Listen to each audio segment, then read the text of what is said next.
Hey, White Sox fans, it's Crystal O'Keefe with episode 14 of Visiting Dugout, brought to you by the Southside Sox, a part of Fans First Sports Network. Today on the show, I have Jeff Ellis, host of Locked On Guardians. Hello. Hello, thanks for having me on the show. Absolutely. Please go ahead and introduce yourself and what you do with Locked On Guardians. So my name is Jeff Ellis. I've been the host of Locked On Guardians for 4 years now. Hard to believe that. Before that, I was a prospect and draft analyst at Scouting 24/7. And if people know me, it's probably more for that amongst the White Sox fans through the years. I was very lucky in my time covering it to have some good interactions with Sox fans and also with some people in the Sox front office. I don't know if that's a good thing to admit right now or not to Sox fans, but I always say I appreciate the one thing with that front office is when you spend all that time doing the work, and I've told the story on my own podcast, sometimes you hear secondhand from people who are like, you did a good job. I always appreciate that, like, I had actual people from the Sox say, hey, we appreciate your work. So I'll say at least there's good people, even if there's frustration right now. Yeah, a lot of frustration. I think as we're recording, they are probably about to get Reisendorfed because the weather is bad. It's been raining, and all these people are stuck in the ballpark ordering beers, only to probably be told the game's not happening tonight. So there's a lot of frustration with him and Rick Hahn. Yeah, no, I see that. And it's hard to argue when it comes to Reisendorf. It's just badness. Like when the Royals and the Guardians handed out their first $100 million contracts, and the White Sox still haven't. It's kind of mind-boggling as an outside observer. Our highest paid has been Andrew Benintendi, and he is not really doing anything. Cincinnati's own. I remember covering him in high school, going back to the original conversation. Well, not writing him up in high school, I should say. I didn't go down to Cincinnati to cover him, but yeah, no, it's like I said, I understand all the frustration with every White Sox fan right now. It's a big market team that kind of operates like they're the Guardians at points, and that's doesn't make a whole lot of sense. No, not really. But let's not talk about my terrible team. Let's get into your team right now. So they are sitting just above the White Sox in the American League Central with a record of 17-20, but they are only 3.5 games back now from first place. So what is going on in Cleveland right now? They have an offense that is, you sometimes wonder if a really good little league pitcher would be effective against them. It has been, to put it kindly, awful.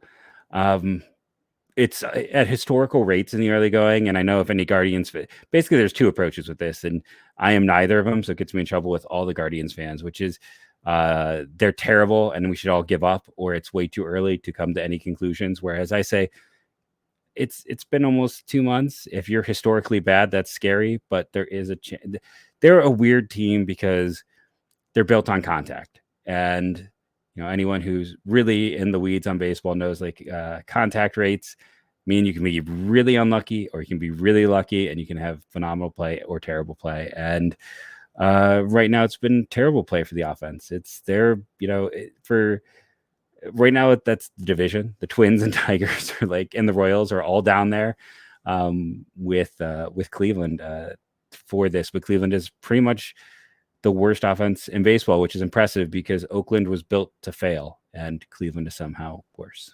Yeah, I'm convinced Oakland is like a money laundering scheme or something. Yeah. No, so how concerned are you? Because I know Josh Naylor, typical White Sox killer, has had a bit of a sluggish start. And I know, you say you're not really in either camp, but are you kind of concerned with how he's been playing lately? Well, it's funny you say that because he just hit the home run to take the lead here as I have this going in the 8th. You're very welcome. Yeah, thank you. I appreciate that against the Angels. But so the outlying data shows he's hitting the ball as well as a year ago, but the results aren't there. I worry that there's a few guys on the team that seem like they maybe read a little bit more of their press clippings than they should have, or didn't fully dive into this offseason. And some are very honest about that, which I appreciate. And I get it. Everyone should have time off. I don't think like we need these guys to be committed 24/7 to the game. That wouldn't be good for their mental health. But it did seem like a few guys maybe took a little too much of a break, and his name has come up in that. So they need him. He was such a driver in the heart of that lineup. And right now, I think José Ramírez is our only hitter with an OPS over 700. I think Naylor is not even 6. It's ugly. The one thing I'll say is that I think he'll recover, but then you also have the concern if you go and look at his career data. He's only got 1 year with a runs created plus over 100. It was last year. Every other year before that, he hadn't really looked the part. So hopefully he'll recover, because they really don't have a good answer if he doesn't. And then in that same vein, especially since you kind of mentioned recovery, we know that José Ramírez's thumb injury seemed to be a lot more severe than what was originally stated. So do you have any worry about him? I mean, I know he's probably the best hitter right now, but how much does that really affect him? I think it's fair to say that like it's a concern, because he's not the guy he was before that thumb injury. It makes me want to pull my hair out a little bit to think about the fact that he had that terrible thumb injury and he still played in the home run derby and took some unnecessary risks. Again, I understand wanting to try things, but when your thumb is so bad it requires surgery in the offseason, maybe don't do all the extra things. And with that, now I had a very different injury, but I broke my thumb once. So going on my own, it doesn't bend anymore. You bust it with playing baseball of all things, and you don't want to do things as much. And it felt like more of a free swinger because that thumb wasn't healed, and he hasn't gotten back from that. And he's still a solid player, but he's a below 800 OPS for a guy who, for a lot of years there, was a top 5 MVP guy. That's a huge drop off. After he broke his thumb, he was the definition of average offensively, and he's been above that in his recovery, but he does not feel like the José Ramírez of, even 2 years ago, where this was a player who was driving that team, or even at the start of last year, where I think sometimes it gets forgotten, but for that first month, it wasn't like Ohtani or Judge, but a lot of the debates online were Ramírez or Judge, because Ramírez just wasn't swinging at anything. And I read a piece today that maybe he's just like a 2020 guy going forward, which, I mean, that's great production, 270 2020 guy, but from where he was, that's a massive drop off. And Cleveland doesn't have anyone else really approaching that type of offensive production. So he is their best hitter by far. He has been solid still, but you're hoping for more than solid for him at this point. Yeah, of course. I know that's tough, especially when you're watching these players still do things when they are injured. I mean, I have seen Luis Robert Jr. try to hit the ball with one arm holding up the bat, which is, because they didn't want to put him on the IL. And then I think about how Liam Hendriks is pretty sure he was dealing with cancer at the end of last season and still going out there and giving us all. So it is scary to think about that and how much more damage they could do, because I mean that can ruin your career if you're constantly kind of re-aggravating that same spot. 100%. I think that kind of happened to like Grady Sizemore as a Cleveland fan back then. Like he never felt like he ever fully got 100% healthy, and when he went from, people sometimes get mad at me when I say a Hall of Fame track, saying you can't say that, but I'm like, I feel like he was, and then he wasn't. Yeah, I've noticed that too, especially Chris Sale is the other one. I was just talking about him earlier on a podcast where I don't think he's ever going to be back to 100%, which stinks because he's so talented, but he's getting up there in age and he's not healing as quickly anymore. Yeah, and you miss out on those guys because Sale was so unique. Again, I've been writing long enough. I remember that was one of my first draft classes. I wrote up, and I was one of the morons at the time. He was like, I don't think that delivery is going to be successful. And it's not for most guys, but it could work for him. And I was so wrong on so many levels, but it was to the White Sox benefit. And I will say that's maybe the one time they look really well, trading both those pitchers. Like they managed to get out at high peak value. So, but yeah, losing Sale, I think, is bad for baseball.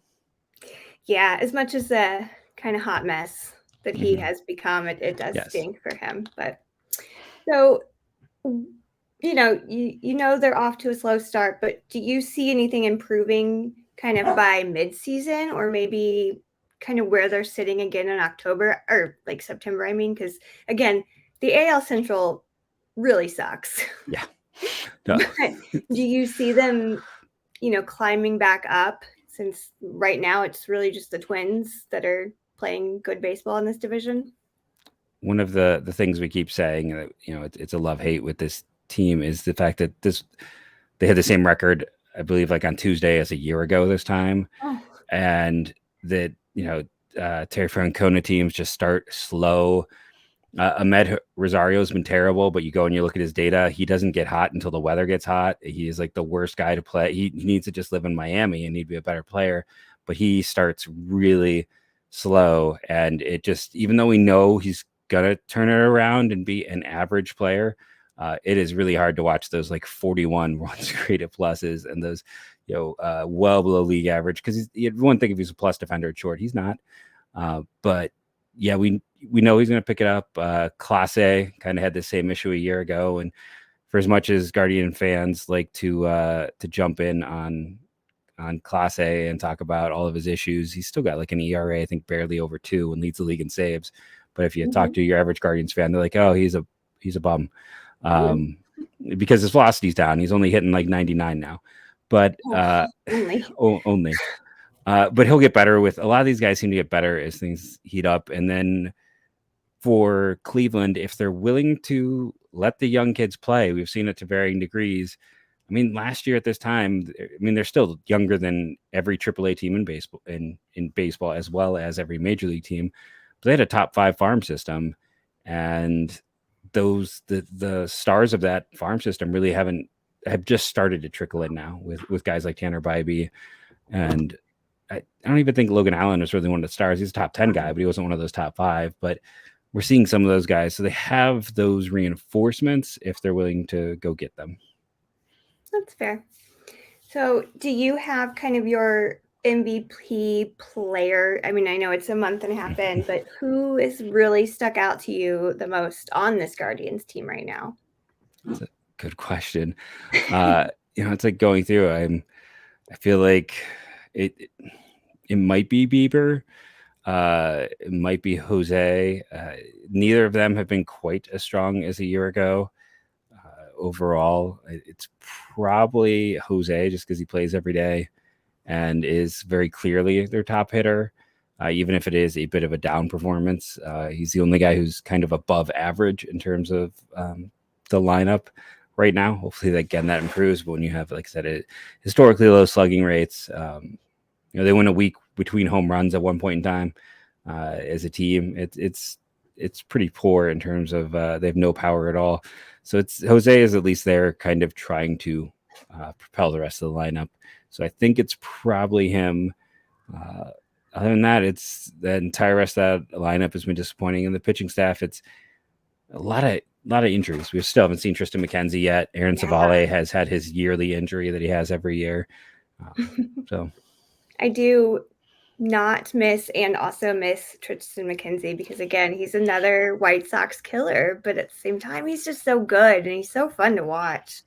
Yeah, he's that's always been the concern, because he's a lot of fun, and he's a big personality, but he's just unusual, because I remember going to games in AA and him charting the games, like doing the pitch charting up in the press box. And he is every bit as skinny as he looks on TV. And I'll always remember, I one time tweeted out, like when he was in the minors and I wasn't sure about him, like there's literally one player in the Baseball Reference database who was 6'5", 200 pounds. And I go, it's Jason Schmidt. And I didn't tag Jason Schmidt, but he responded to that tweet. He somehow must have some kind of alert on his name, but he let me know that was his high school weight. That was not his major league weight. So he's, McKenzie is just, he's a unicorn, and we get to appreciate him when he's there. And hopefully this will be, as a Guardians fan, his only injury issue. Yeah, that's fair. All right, we are going to just take a very quick break to pay some bills, and we'll be right back to talk about the series. And we are back. Again, I'm Crystal O'Keefe, and I am here with Jeff to talk about all things Guardians. So, we're going into this series. As we're recording, they're still playing the Astros, the White Sox, but they just lost 3 of 4 to the last place Royals. I don't foresee this Astros series going very well, and I know tensions will be high with José Abreu back and on the south side, and he's had a drought with home runs, so I feel like he's just going to hit like 5 this weekend. But how do you feel going into this series when, again, the White Sox and Guardians are on really a similar pace right now? Right now, I'll be the first to admit as I look over at the screen and see that they got runners on first and third and 1 out. I'm not feeling very good. This is a situation where it feels like they're failing in like almost every quadrant, and somehow they're still barely alive. Seeing if they can recover, but the offense is just non-existent. The pitching staff is dealt with injuries. The bullpen is not necessarily taking care of business. I made some very now foolish comments about this being the greatest Guardians bullpen of my life, and they seem to just want to really make me look foolish thanks to that statement with some of the early struggles and injuries. And yeah, I don't think it's been we literally told people on our podcast this week to enjoy the off day and go take a hike and get outside. So it might be interesting Twitter, because this is going to be 2 extremely frustrated fan bases interacting. Yeah, we've got somebody writes for another site, but anytime the Sox are kind of already down bad, first or second, he's like, all right, well, enjoy your evening, folks. Like, log off. It's not getting any better. It definitely feels that way with Cleveland sometimes. It's like, hey, they got a run. We've already lost. We can't get a run. So exactly. And that's how I feel. It's like 1 or 2 runs. It feels like the White Sox cannot come back from that. So I feel you. I feel your frustrations. But do you have any kind of keys for them to take the series? Like or again, like kind of the biggest threat right now on the Guardians to the White Sox that could really have this series go in your favor? Shane Bieber's pitching well for that first matchup game, so I feel pretty okay about that pitching matchup, because I feel like maybe I'm wrong in this, but Lance Lynn has had some struggles this year, unless he's righted the ship since I checked. Wednesday, Peyton Batenfield has been a every other, and he was terrible. He was not good last time. He wasn't terrible. He wasn't good. So he should be good in this one.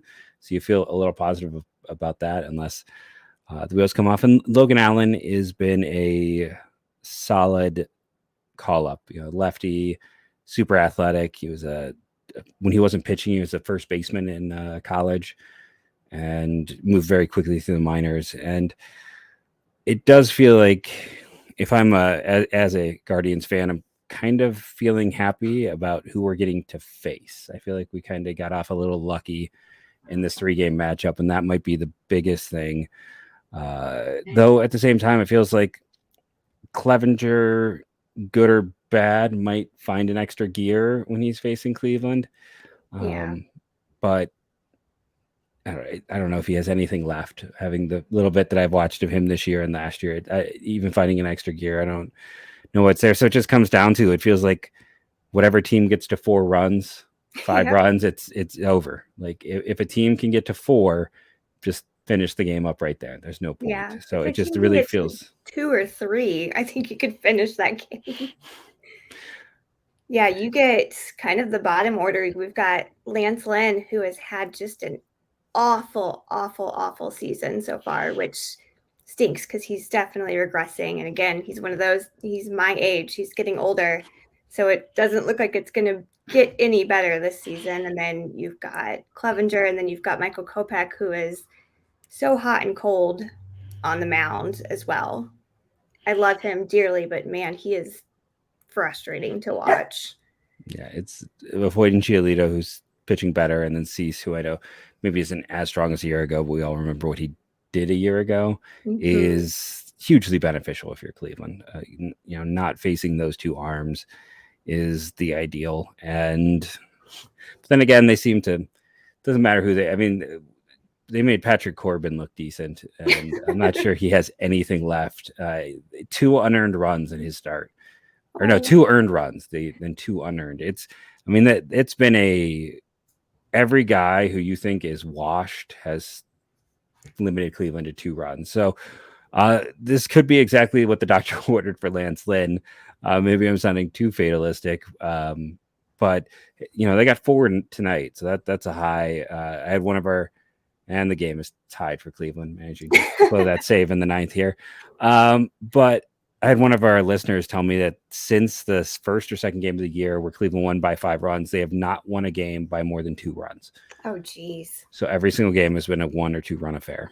Yeah, we've dealt with that. I mean, it's kind of funny. The White Sox, they either score 0 to 2 runs, or suddenly they blow up on the Reds and just get like 7 runs in an inning. So again, just a really hot and cold team. I love that this has turned into like nihilism podcast with these teams. Yeah, well, Cleveland just gave up a sac fly to Brandon Drury, so they went in 4-3 lead. It's now 5-4 as we're recording, and they'll probably end up losing. So that's been kind of the year for them. Emmanuel Clase is, I don't know, I'd have to look up what but it's the weird thing where like he's blown like 3 or 4 saves, but his ERA is 2.7, and he leads the league in saves still. So it's like I don't know. I always worry that Tito likes to ride that pen very hard and like use those guys heavily. And then we kind of saw Andrew Miller and Cody Allen from the last generation both wear out before they left. And Cody Allen, it's like he's Cleveland's all-time saves leader, but he was done by baseball before he hit 30 because he got used so heavily. So I'm just like, hopefully that isn't what we're seeing here again. Yeah, we definitely have some bullpen woes too. We've got 2 that have been great that we weren't really expecting, and then we've got kind of our old guards that have just, Aaron Bummer, Ronaldo Lopez, just not doing it anymore. So it really will just kind of be the battle of who can score a couple runs. Whew, that sounds dreadful. Let's move on from nihilism talk. So going forward with, kind of just the season in general, do you have teams that you see as kind of like your clear champions, or an underdog team that, might get lucky with a wild card and go super far into the playoff season? Yeah. Is it cheating to just talk about the Rays a bunch? I mean, they've been kind of unbelievable in terms of what they have done. Going around, I do kind of like the Brewers, I guess would probably be a sleeper team. They haven't even got the best out of their top starters. They've got a lot of fun young outfield prospects, and even though like Garrett Mitchell went down, they still have like Frelick and Joey Weimer, and they just have this whole stable of kids who they're rushing up there. And it's weird to think the Pirates are going to hold on and the Cardinals are going to stay that bad.